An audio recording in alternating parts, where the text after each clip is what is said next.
Let's talk about Monarch Parfums Timberland. So Monarch Parfum is a company based out of the US, and I wanted to get a feel of this house. It's usually an inspiration house or a dupe or a clone house. I wanted to get an idea of why the owner actually called it Monarch Parfum, because I thought maybe it had to do with butterflies or something of that sort. So I asked the owner, why did you name your fragrance house Monarch Parfum?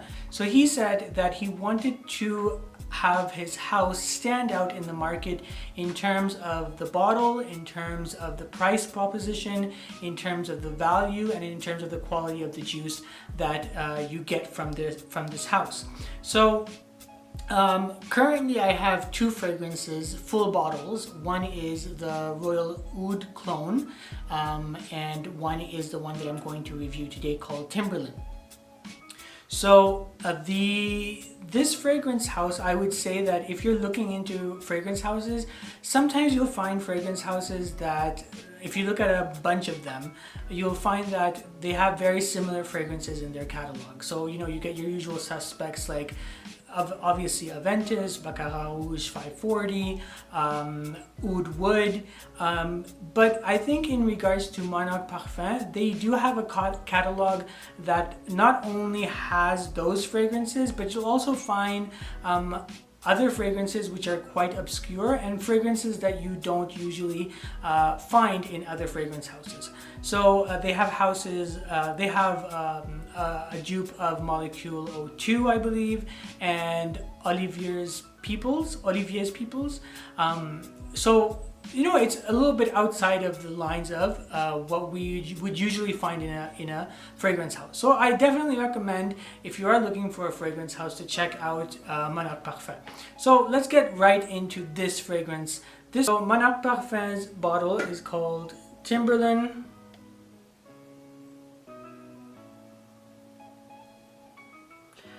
And it's just this, all of their bottles are pretty much the same.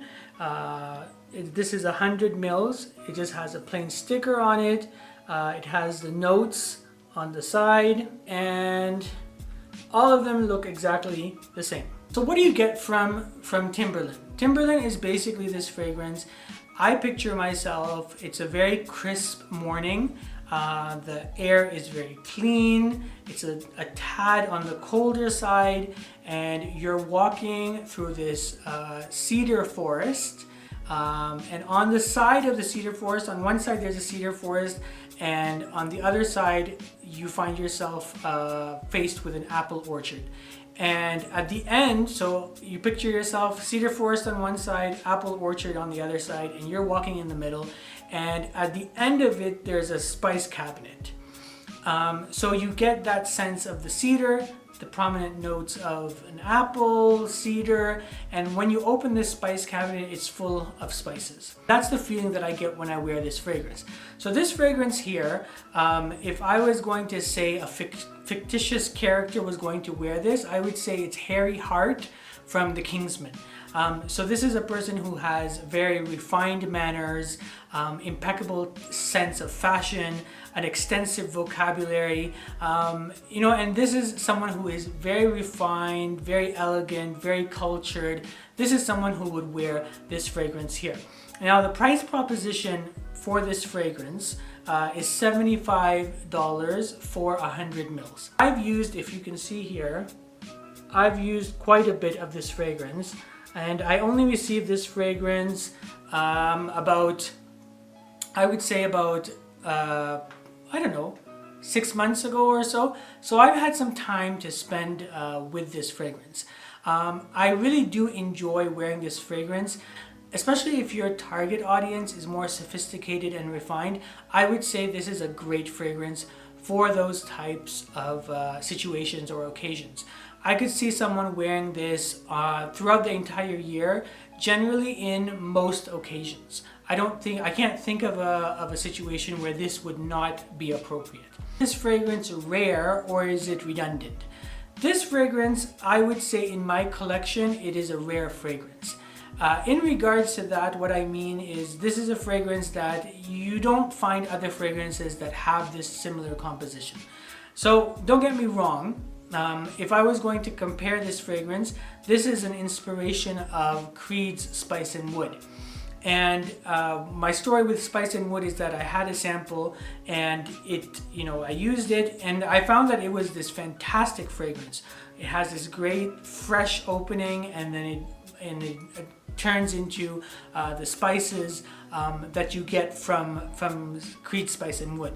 The problem that I had with Creed Spice and Wood is that it lasted 3 or 4 hours only on my skin, and also it was like it was something ridiculous for what they were asking for. So when I looked at it, I got sticker shocked. I think it was like a 75 mils because it's not from Creed's actual line, it's from that special line that they have, and the bottles come in a different, I think it was like 75 mils for 700 Canadian, which is, at least for my budget, kind of insane. If you're enjoying this content, a sub would be amazing. The point of reference for this fragrance, I would say, is that if you took Aventus and you took Creed's Royal Oud and you put them together, you would get this fragrance. So it opens up very fresh with that, if you want that apple note that reminds you of, it is not Creed Aventus, this is not a Creed Aventus clone, let me just put that out there. But rather, it does have that element, that nuance of the apple note, and then if you like the spices and the cedar from Royal Oud, I think this is a perfect composition. This is worthy of my collection. Even if my collection is about, I don't know, about 250, 300 fragrances at this point, this is definitely worthy of my collection, and I really do enjoy wearing this fragrance. So let me know in the comments below if you've tried this fragrance, if you've tried other clones of Spice and Wood that you think are absolutely amazing, if you've tried anything from Monarch. I think this is a fragrance house that doesn't get enough love. I think it definitely needs, it warrants a look into. If you are into clone houses, if you're looking, even if you do, like for me, in a lot of instances with clone houses, I do enjoy the fragrance and I enjoy the original composition, but I can't justify buying something that either doesn't last or doesn't project on my skin for over like $200, $300, $400. So the clone houses really do offer me an alternative to getting something which is in the similar vein and that smells nice and smells similar, but not getting sticker shocked by it. Okay, so have you tried anything from Monarch Parfums? Is it something that you are going to look into? I'll leave the links for this house in the comments below. And if you haven't subscribed yet, please do subscribe. You can always unsubscribe later, and I'll catch you on the next one.